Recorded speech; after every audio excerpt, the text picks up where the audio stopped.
황무지가 장미꽃같이 피는 곳을 볼 때에 구속함에 노래 부르며 거룩한 길 다니리 거기 거룩한 그 길에 검은 구름 없으니 낙과 같이 맑고 밝은 거룩한 길 다니리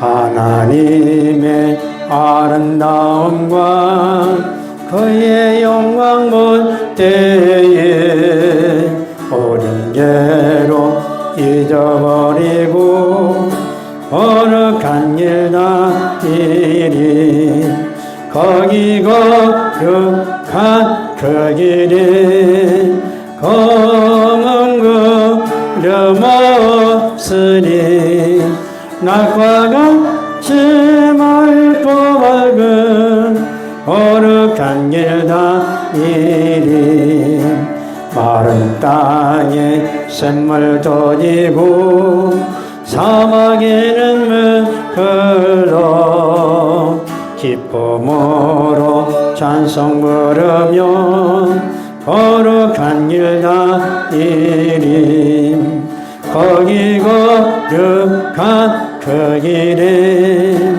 검은 구름 없으니 낙과 같이 맑고 밝은 거룩한 길 다니리 거기 악한 짐승 없으니 두려울 것 없겠네 기쁨으로 노래 부르며 거룩한 길 다니리 거기 거룩한 그 길에 검은 구름 없으니 낙과 같이 맑고 밝은 거룩한 길 다니리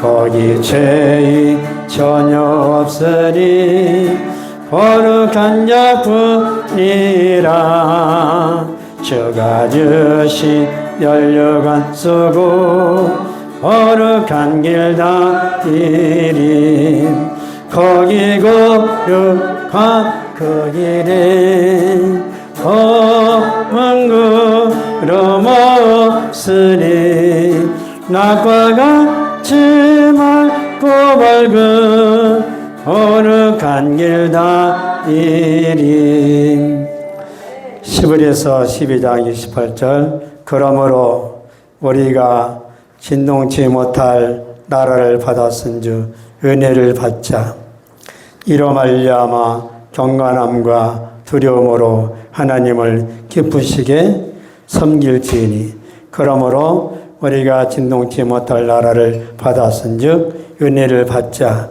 이로 말미암아 경건함과 두려움으로 하나님을 기쁘시게 섬길지니 이 세상 나라는 확실한 거 한 가지 반드시 망한다는 것 그래서 이 땅에 소망을 두면 여러분의 삶은 실패할 수밖에 없고 우리의 영원한 천국은 바로 새하늘과 새 땅에서 살아야 되기 때문에 그 예수님의 거룩한 곳에 소망을 두고 살아가는 사람 그런 사람이 예수님을 섬기는 거예요.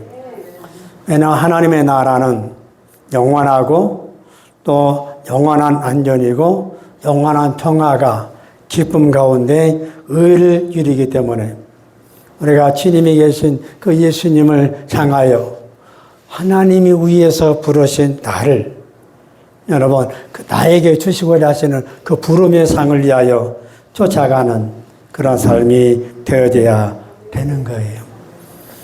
여러분 산책을 하면서 나무들을 이렇게 잘 관찰해 봤더니 어떤 가리들은 싹이 돋아나려고 옹호를 치기도 하고 산수유는 노랗게 다 이렇게 봉우리까지 져서 참 아름답게 보이는 거예요. 시간 나시면 이 천변을 보시면 산수유가 얼마나 아름다운지. 그러면 때가 되니까 겨울이 지나고 때가 되니까 봄이 돌아와서 새싹이 돋아나고 산수꽃이 피고 나면 아마 몇 꽃도 봉우리가 이렇게 딱 올라와 있고, 그러면 이제 그 다음에는 또 뭐가 필까요? 또 벚꽃이 이렇게 딱 피고, 마찬가지로 때가 되면 여러분들은 반드시 예수님을 만나야 되고, 때가 되면 여러분들은 흔들리지 않는 하나님의 나라에 들어가야 돼요. 그래서 그 흔들리지 않는 하나님 나라에 들어가려면 제가 관찰해 보니까 딱 3가지만 잘하면 되겠더라고요. 첫째가 뭐냐? 진동치 못할 나라를 받았으니 은혜를 받자. 은혜를 받자.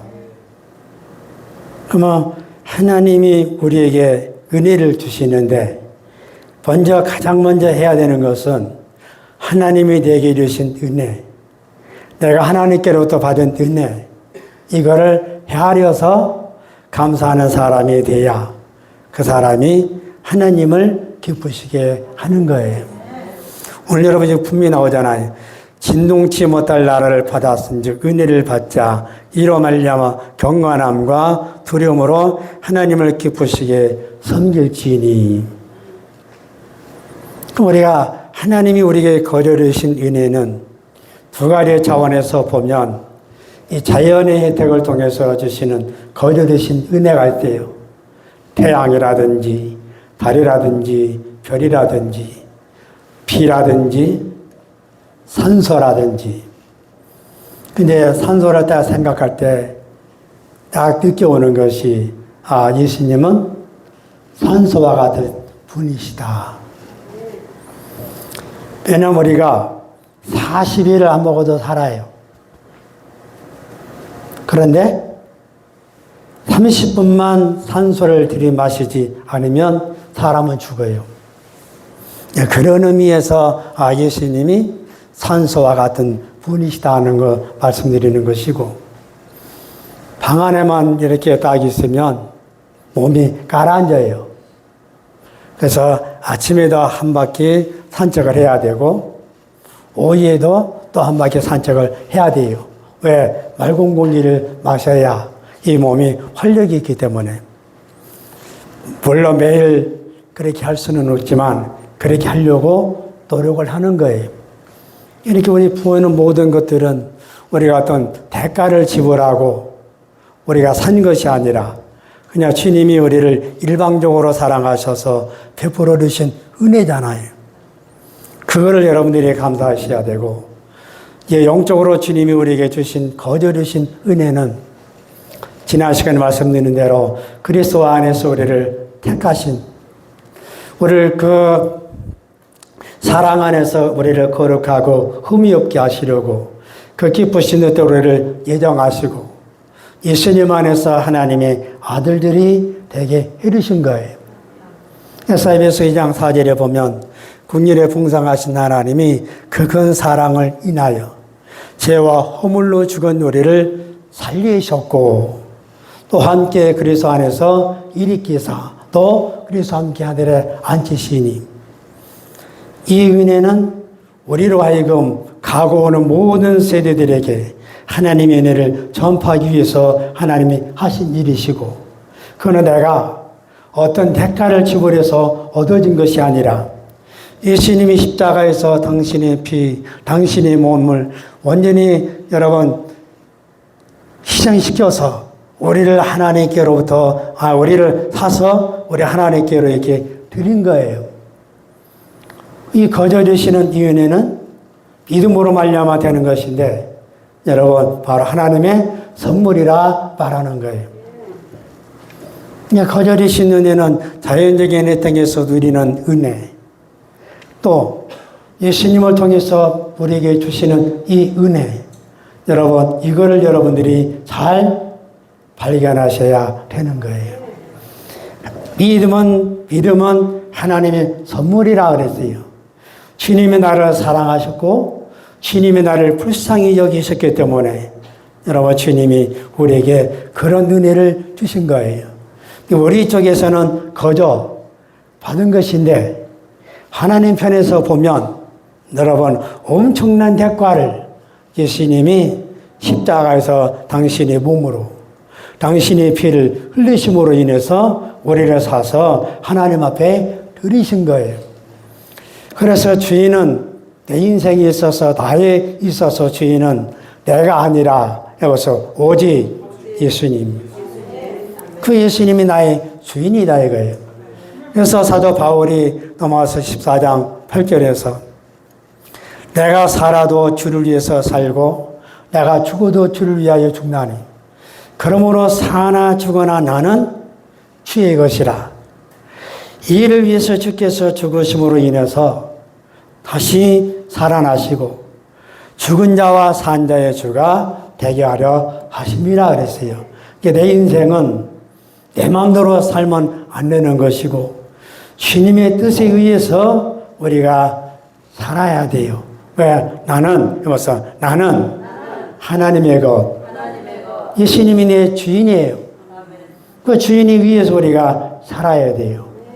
주님이 우리에게 주신 은혜가 이렇게 많은데 이제 주님이 나를 위해서 대가를 지불하듯 우리가 구원에 대해서는 우리가 대가를 지불할 필요가 없지만 여러분들이 은혜를 받기 위해서는 대가를 지불할 줄 알아야 된다는 거죠. 왜냐?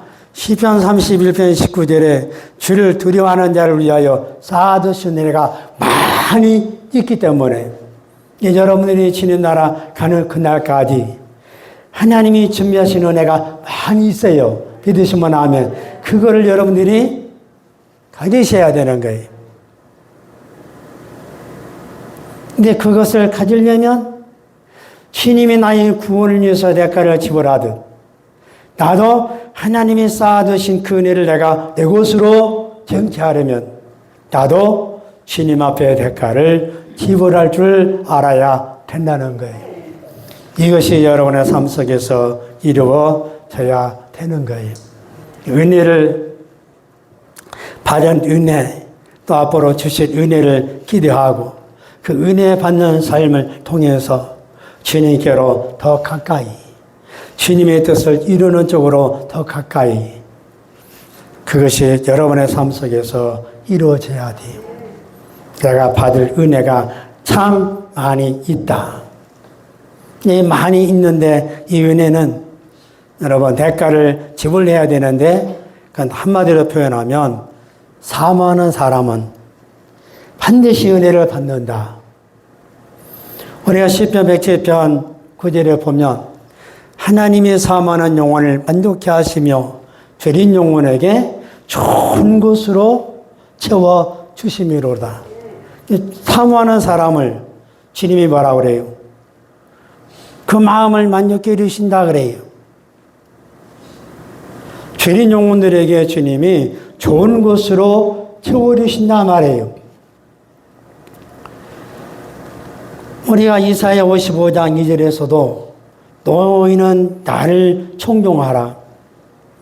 그러면 너희가 좋은 것을 먹을 것이며 너희 마음이 기름진 것으로 즐거움을 얻으리니.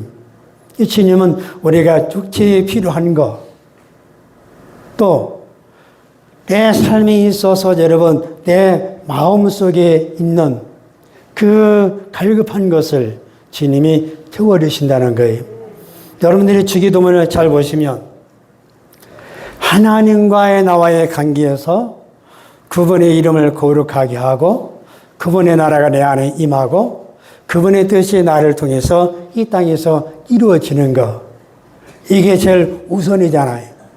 그러면 이제 나와 하나님과의 관계에서 제일 먼저 뭐가 나와요? 오늘날 우리에게 일용할 양식을 주옵시고. 예수님도 뭐라고 그래요? 제일 먼저 우리가 삶에 있어서 필요한 것이 뭐요? 먹고 마시고 입는 것이 가장 급선무잖아요. 먹어야 살잖아요. 여러분들이 마셔야 살잖아요. 입어야 살잖아요. 안 입으면 어때요? 추워서 못 살아요. 여러분의 삶에 있어서 진짜 은혜 받으려고 하는 마음만 있으면 주님은 반드시 그 사람을 만나려시는 분이에요. 가장 훌륭한 양식부터 주님은 우리를 여러분 얼마나 귀하게 여기셨으면, 얼마나 우리를 사랑하셨으면 우리의 필요한 것들을 주님이 구하라고 말씀하실까요? 우리가 말씀으로만 되는 것이 아니라 여러분 말씀으로 되어지기 때문에 사실 일용할 양식이 필요한 거예요. 그래서 여러분들의 삶에 일용할 양식, 그것이 기도를 안 해도 이루어질 수 있는 방법 하나는 먼저 하나님의 나라와 의를 구하면 그 모든 것을 주님이 채워주시고, 여러분들이 은혜를 받으면 여러분 그것이 여러분의 삶을 책임져 주시고 주님이 이끌어 가신다는 사실을 아셔야 돼요. 말씀이 은혜를 받으면 사모하는 사람이 받는데, 사모하는 사람의 특징이 뭐냐? 자세요. 그 사람이 준비성이요. 그 두 가지만 잘 보면 사모하는 사람이다 아니다 이게 분별이 되는 거예요. 그래서 말씀의 은혜를 받으면 이 사람의 말씀을 깨닫게 되는 것이고, 이 사람의 말씀이 그 은혜를 받으면 길이 열리는 거예요. 길이 열리면 뭐가 이루어질까요? 그 사람의 삶에 형통이 이루어지는 거예요. 그래서 사역자가 가장 최우선 돼야 될 거, 설교 준비. 설교 준비. 철저하게. 다 준비하고, 비읍하다, 부족하다. 그러면 기도의 군번을 떼야 되는 거예요. 그래야 여러분 주님이 내가 준비한 것 외에도 주님이 내 부족을 아시기 때문에 그분이 말씀하시는 거예요. 그래서 설교를 통해서 성도들의 시온에 들어가 열려야 되는 것이고, 그 시온에 들어가 뭐예요? 하나님과의 관계에서 그 사람이 막힘이 없이 썩어져 갈 유혹의 욕심을 여러분 피하여, 너희 유혹의 욕심을 따라 썩어져가는 구습을 쫓는 옛 사람을 벗어버리게 하는 것, 이게 사역자가 설교함으로 인해서 성도들이 이것이 벗어져야 되는 거예요. 옛 사람을 벗어버리고 심령으로 새롭게 되어, 심령으로 새롭게 되면 그 사람은 마음이 둔하여지는 것이 아니라 마음이 빈척한 사람으로 변하는 거예요. 날마다 심령이, 마음이 새롭게 변화되지 않으면 그 사람은 삶에 있어서 여러분 영적으로 둔한 사람이 되지만, 그가 말씀의 은혜를 받으면 받을수록 그의 마음이 빈첩해지기 때문에 여러분 하나님의 관계가 막힘이 없는 것이고, 그래서 시온에 들어가 열려야 되는 거예요. 말씀의 은혜를 받으면 이게 이루어져요. 왜? 하나님의 말씀을 가까이 하는 사람들이 시각을 열어주시니까. 두 번째 사역자가 말씀을 통해서 해야 될 일이 뭐냐? 그 사람이 말씀의 은혜를 받아서 그에게 여러분 진짜 말씀을 깨닫게 만들어줘야 되고, 깨닫게 됨으로써 그 사람이 여러분 길이 열려서 그 길이 열림으로 인해서 그 사람의 삶이 형통할 수 있도록 이 두 가지 조화가 잘 이루어져야 되는 거예요. 영적인 것, 육체적인 것.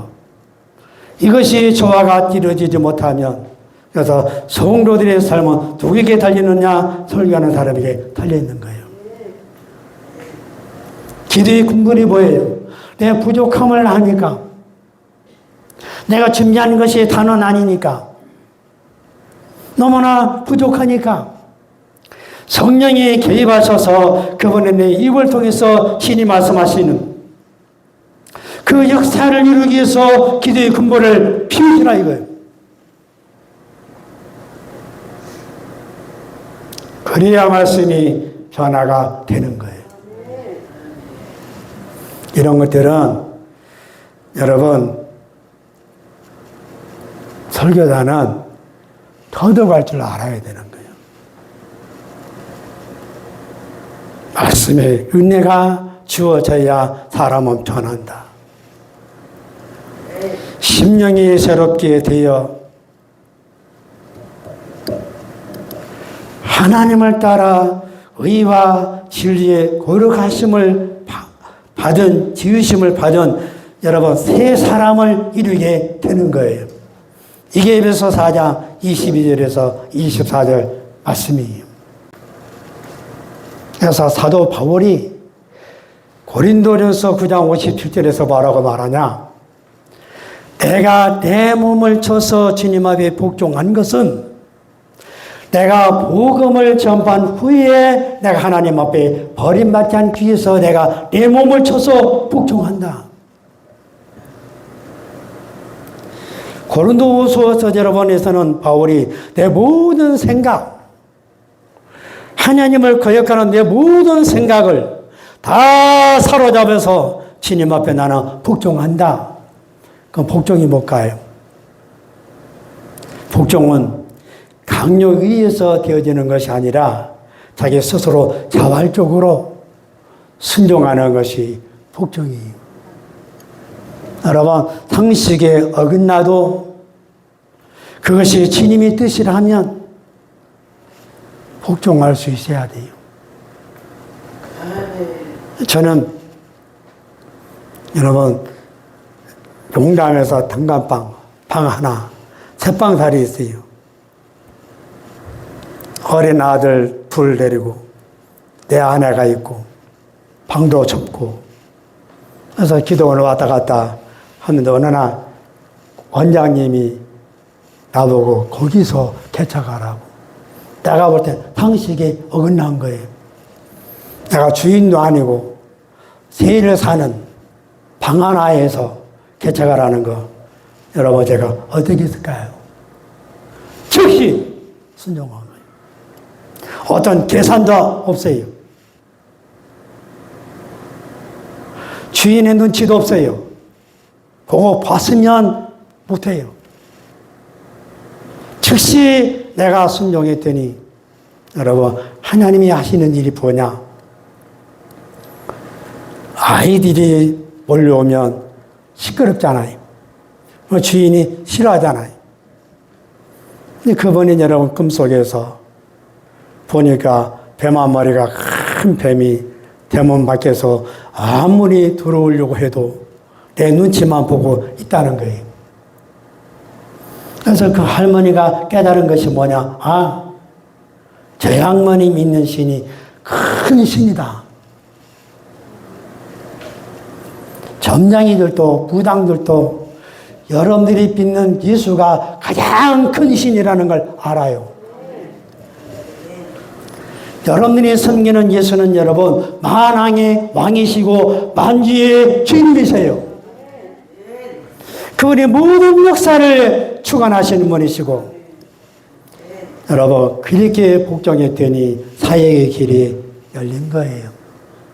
자기 상식 버려야 돼요.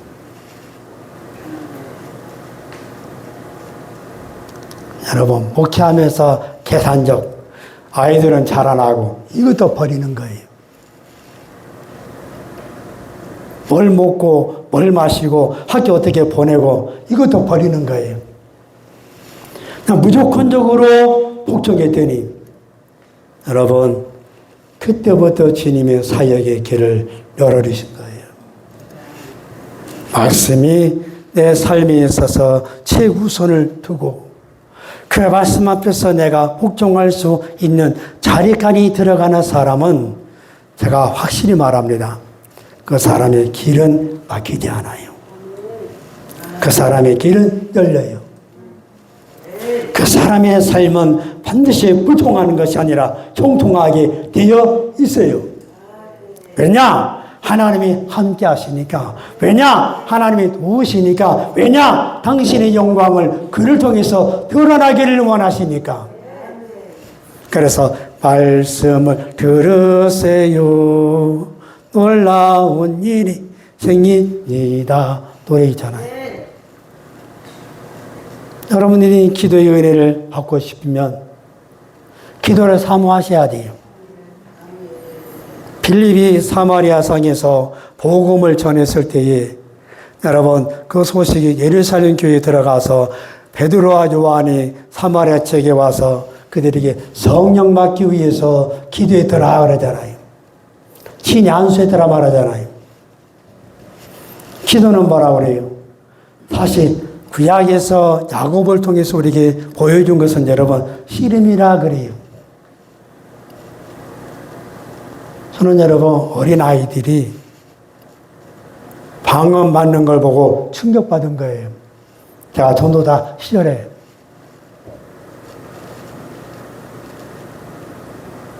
그래서 그때부터 하늘상이들을 쫓아다닌 거예요. 월요일 나갔다가 금요일날 내려오고 못 받으면 그 다음 주 또 올라갔다가 또 내려오고 그래서 받은 거예요. 예수님이 뭐라고 말씀하세요? 기도하면 여러분 너희가 내 안에 거하고 내 말이 너희 안에 거하면 무엇이든지 원하는 대로 구하라. 그리하면 이루리라. 요한복음 15장 7절에서 말하잖아요. 기도하면 은사를 받게 되는 것이고 기도하면 여러분 능력을 받게 되는 것이고 기도하면 삶의 다양한 하나님의 기적들을 체험하는 거예요. 예수님 시대에 여러분 수많은 사람들이 예수님 앞에 나와서 예수님이 이마선 집사님 너는 안 돼. 자격 없어. 이게 없어요. 한 번도 주님은 은혜를 거절하신 적이 없어요. 믿으시면 하면. 그분은 여러분 항상 열려져 있는 분이에요.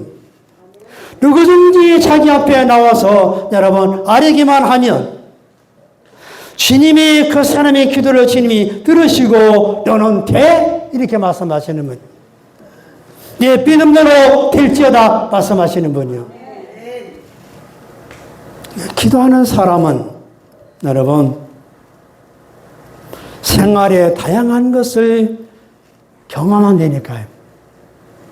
어떤 때는 기도를 안 해도 쉽게 말하 오늘 사과 먹고 싶다. 그러면 신기하게 사과가 들어온다니까요. 예를 들게요.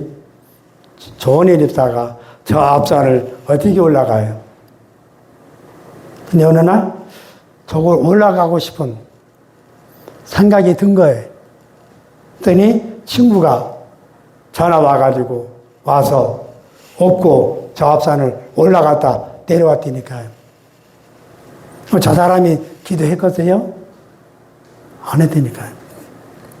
주님 우리가 에베소에서 말하는 대로 기도하는 것과 이 마음에 여러분 생각하는 것에 의해서 등이 넘치도록 하실 이 얘기. 그래서 기도하면 여보세요. 놀라운 일이 일어난다. 말씀을 들어도 놀라운 일이 일어나고 기도를 드려도 놀라운 일이 일어나고 찬송을 부르세요. 그 다음에 놀라운 일이 찬송을 불러도 놀라운 일이 일어나는 거예요. 여러분들에게 찬송가사와 혼연일치 찬송가사와 여러분 진짜 하나 되는 것을 경험해 보셔야 여러분 찬송가가 얼마나 신비한 것인가를 알게 되는 거예요. 저는 한 4개월 동안을 꿈속에서 딱 일어나는 신호 사인이 뭐냐? 아, 나는 행복하다. 4개월 동안 한 번도 빠짐없이 그렇게 여러분 딱 꿈에서 그렇게 딱 여러분 말하면 깨지는 시간이었어요. 마찬가지로 3, 4개월 여러분 찬송을 부르면 그 찬송가 가사와 내가 하나가 되어지는 체험을 오랫동안 해본 거예요. 주일날 오후에, 주일날 오전에 여호와 나의 목자 내게 부족 없네. 푸르른 초장 위에 나의 몸 누이시네. 선한 목자 오 나의 목자요. 생수가 넘치는 곳 날 인도하시네. 설교 전에 이거를 딱 불렀는데 주일날 아침에 집사님 두 분이서 두 손을 딱 들고 이 노래를 부른 거예요. 신기한 거는 그 두 사람이 그날 찬송 부를 때 성령이 불을 받은 거예요. 여러분, 우리 아들이 신학교 다닐 때 매주마다 데려가서 어서 찬양 인도를 했어요. 그래서 전에 반여자 사모님이 이런 고백을 최근에 저한테 보낸 거예요. 찬송을 같이 반주하면서 부를 때 당신이 체험하는 것이 세상도 나도 간 곳 없고, 어디 나와요? 204장에 나오잖아요. 찬송가. 세상도 나도 간 곳 없고 누구만 보이는 거예요? 예수님만 보이는 거예요. 그런 체험을 하신 거예요. 가슴이 뜨거워지고, 여러분 그 일들에 대해서 천국을 미리 바빴다고 고백하기도 하고, 나는 여러분들이 진짜 지나가는 찬송을 하지 말고 예수 안에 머물러서 드리는 찬송을 하기를 보니, 그래서 10월에서 13장 15절에 보면 우리가 예수로 말미암아 항상 찬미의 제사를 하나님께 드리자. 이는 그 이름을 증거하는 입술의 열매니라. 예수로 말미암아 찬송에 여러분 그거를 하나님 앞에 드리자. 내가 예수 이름을 나타낼 수 있는, 내가 하나님의 이름을 나타낼 수 있는 열매가 내 입을 통해서, 여러분의 입을 통해서 나타난다는 거예요. 하나님이 왜 나에게 은혜의 영광을 주님이 베풀어 주신 줄 아세요? 왜 나를 택하시고, 왜 나를 예정하시고, 왜 나를 거룩하고 흠이 없게 만들어 주시고 하나님이 알려드리게 해 주셨느냐? 이 베풀으신 것을 가리켜서 사도 바울은 은혜의 영광이라 말하는 거예요. 이 은혜의 영광을 여러분 찬미하기 위해서 택하셨다 이거예요. 이 은혜의 영광을 여러분 찬미하기 위해서 주님이 여러분을 예정하셨다 이거예요. 그러니까 찬송은 지극히 선한 것이고, 찬송은 지극히 아름다운 것이고, 찬송은 지극히 하나님 앞에 드리는 마땅한 것이다 이거예요. 이게 시편 147편 1절 말씀이에요. 여보세요. 말씀의 은혜를, 기도의 은혜를, 찬양의 은혜를 받아야 돼요. 단 하나 뭐 하면 사모하면,